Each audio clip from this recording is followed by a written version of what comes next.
Bonjour à tous, aujourd'hui on va aborder les fonctions de référence et pour être plus précis 4 fonctions de référence ainsi que les opérations qu'on peut faire sur des fonctions. Alors il faut bien comprendre que les fonctions de référence sont indispensables pour tout exercice et toute réflexion qui ferait appel aux fonctions.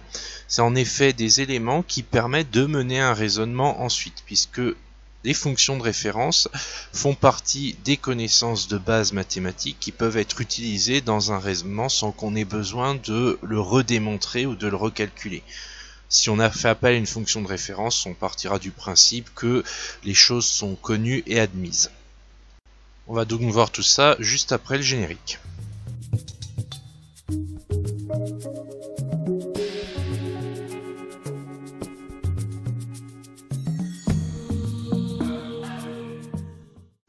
Alors on va commencer, on va regarder les 4 fonctions de référence que je vais aborder. Il en existe plein d'autres, mais c'est les 4 les plus fréquentes et les plus faciles. Dans des futures vidéos, je parlerai des autres fonctions de référence qui existent, mais là on va commencer par le plus simple. La première, c'est la fonction carré. Donc, la fonction carré, c'est f de x égale x carré. Vous avez une représentation graphique qui est affichée.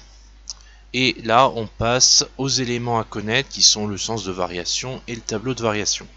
Et en ce qui concerne la fonction carré, c'est décroissant de moins l'infini jusqu'à 0 fermé et croissant de 0 fermé jusqu'à plus l'infini.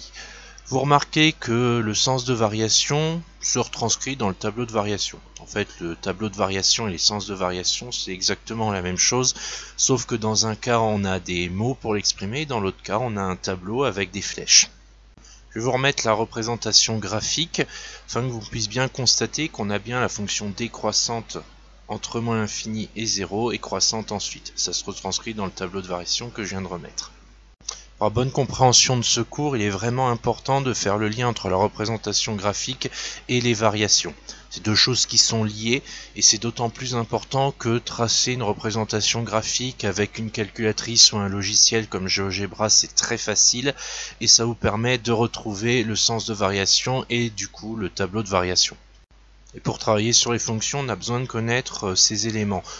L'avantage de la représentation graphique, c'est que c'est facile de retrouver tous les éléments dont on a besoin pour résoudre des exercices. La seconde fonction de référence, c'est la fonction cube, dont vous voyez la représentation graphique actuellement. Donc f de x égale x puissance 3. Cette fonction, elle est croissante de moins l'infini à plus l'infini, et donc le tableau de variation, c'est simplement une flèche qui va vers le haut.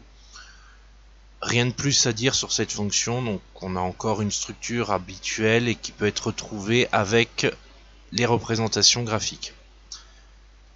La troisième fonction de référence, c'est la fonction inverse. Donc celle-là, regardez bien la représentation graphique. Il y a une particularité. C'est au niveau du 0, on n'a pas de valeur. Et ça va avoir un impact dans le tableau de variation que je vais vous afficher maintenant. En effet, on peut remarquer sur le tableau de variation une double barre au niveau du 0. Et au niveau du sens de variation, on remarque qu'on a un crochet ouvert quand on voit décroissante de moins l'infini à 0 avec le crochet ouvert et décroissante de 0 en démarrant par un crochet ouvert jusqu'à plus l'infini. Ces éléments, les crochets ouverts et la double barre dans le tableau de variation, c'est caractéristique d'une valeur interdite. En effet, pour la fonction inverse, 1 sur 0 n'existe pas.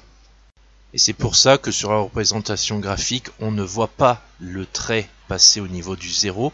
Ça part bien vers moins l'infini et ça démarre bien de plus l'infini. Et on retrouve ça sur le tableau de variation avec le double trait et au niveau des intervalles avec les crochets ouverts. La quatrième fonction de référence, et la dernière dont je parlerai dans cette vidéo, c'est la fonction racine. Alors celle-là, elle démarre de 0. Pourquoi? Parce que racine d'un nombre négatif, ça n'existe pas. Donc ça se retranscrit sur la représentation graphique. Et au niveau du sens de variation, eh bien on démarre de 0 avec un crochet fermé puisque racine de 0 existe. Et vu que c'est croissant, on dit croissant de 0 à plus l'infini. Et sur le tableau de variation, donc flèche qui monte en partant bien de 0. Et là ça se voit sur la ligne des x où on part de 0 jusqu'à plus l'infini. Maintenant qu'on a vu ces 4 fonctions de référence, on va essayer de voir et de comprendre qu'est-ce qu'on peut en faire. Et pour en faire quelque chose, eh bien, il va falloir faire des opérations dessus pour avoir des fonctions qui sont utiles dans les exercices ou dans des problèmes. Donc ce qu'on peut faire, c'est multiplier nos fonctions de référence par une constante. Dans ce cas, on a deux cas de figure, soit la constante est positive et dans ce cas, les sens de variation ne changeront pas, soit la constante est négative et dans ce cas, les sens de variation vont changer. Autrement dit, si la fonction de référence est croissante et qu'on la multiplie par une constante positive, à la fin, la fonction qu'on obtient sera également croissante. Par contre, si on multiplie par une constante négative, ce coup-ci, la fonction croissante à l'origine deviendra une fonction décroissante. Deux exemples pour illustrer ceci. Premier exemple, fonction de base, fonction carrée, donc f de x égale x carré. Notre constante moins 2, on peut voir sur la représentation graphique qui est affichée sur la diapo actuellement à l'écran, qu'on a une fonction dont les sens de variation sont complètement inversés par rapport à la fonction de référence x carré. Fonction x carré, je rappelle qu'elle était décroissante puis croissante, et là sur l'image on voit que c'est croissant puis décroissant. Avec également la représentation graphique qui subit un effet miroir.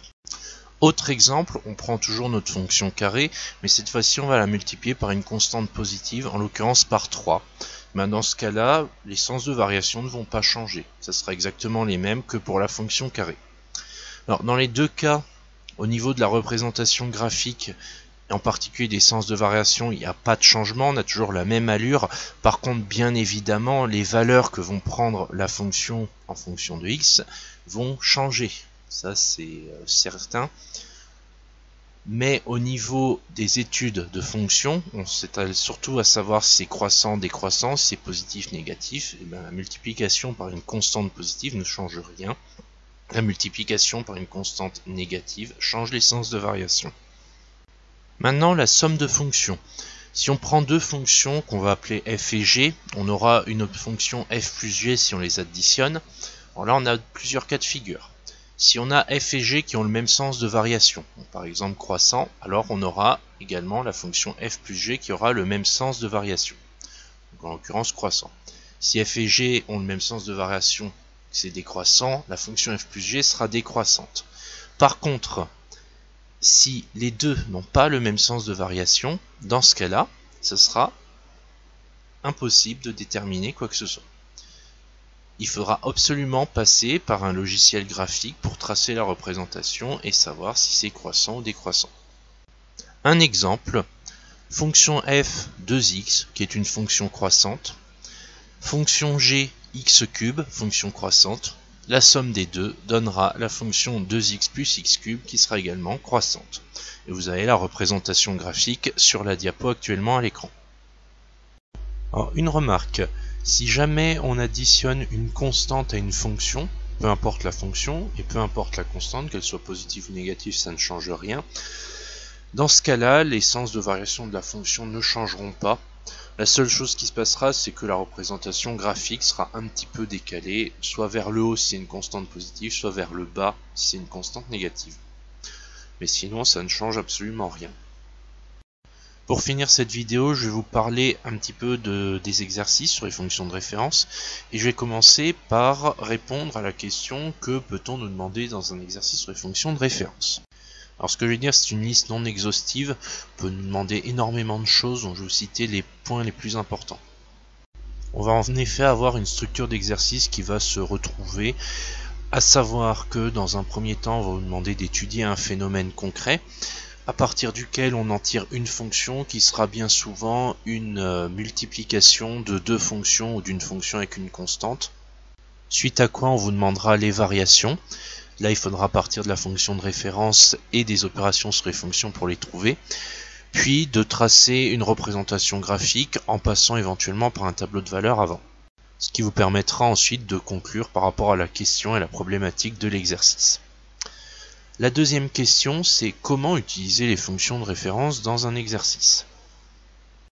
Alors ici, la réponse, elle sera assez simple. L'utilisation des fonctions de référence, ça passe par une connaissance des fonctions de référence. Ensuite, les appliquer en utilisant les fonctions de référence. L'idée, c'est qu'à partir de la fonction de l'exercice, vous puissiez remonter une fonction de référence en utilisant les opérations sur les fonctions. Ce qui vous permettra ensuite de donner les variations, de donner les représentations graphiques et de tirer des conclusions par rapport à l'exercice. Alors, on arrive à la fin du cours sur les fonctions de référence. Alors, je précise de ce cours, parce que c'est vraiment un cours d'introduction. Je ferai d'autres vidéos pour aller un petit peu plus loin. Il y aura également des vidéos qui vous présenteront des exercices concrets ou des exemples concrets d'utilisation des fonctions de référence.